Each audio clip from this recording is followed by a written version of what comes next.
Hey there, this lesson is about subtracting integers. So we have added some integers and we know the rules for that.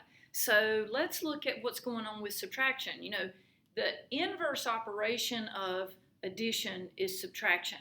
So I want you to think about dealing with subtraction as a way to become an addition problem. So here's what's going to happen. I want you to remember that when you're subtracting integers, you can add the opposite. Okay, remember the opposite of a number is just its opposite sign. If I say, what's the opposite of negative 10?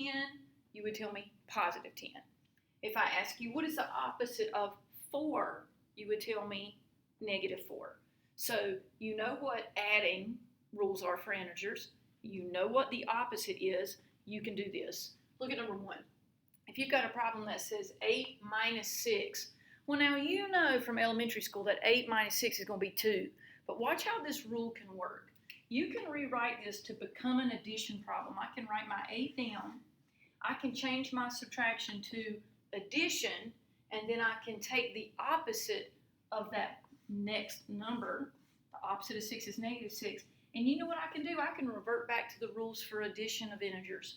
Signs are different on these numbers. I subtract. The sign of the larger absolute value is positive 8. There's my answer. That's it. Look at number 2. Let's deal with the same digit of numbers, but kind of play around with their signs. Look how these problems are similar, but not exactly. Remember in mathematics, if one little notation is different, it means something different.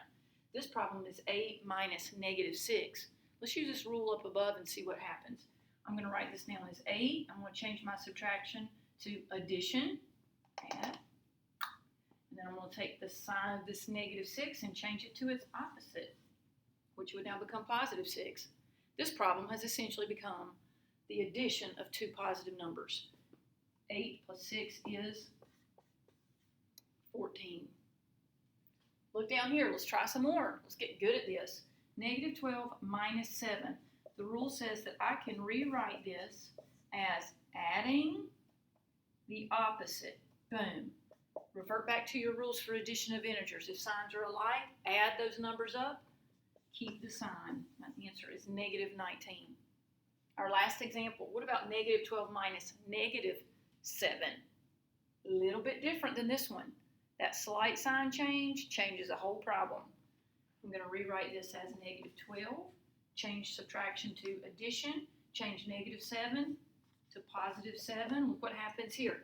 Signs are different on the integers. So in addition, I know that I still have to subtract. Larger absolute value minus smaller absolute value. Take the sign of larger absolute value, negative 5. Stop this video and replay it and look at these examples as much as you need to.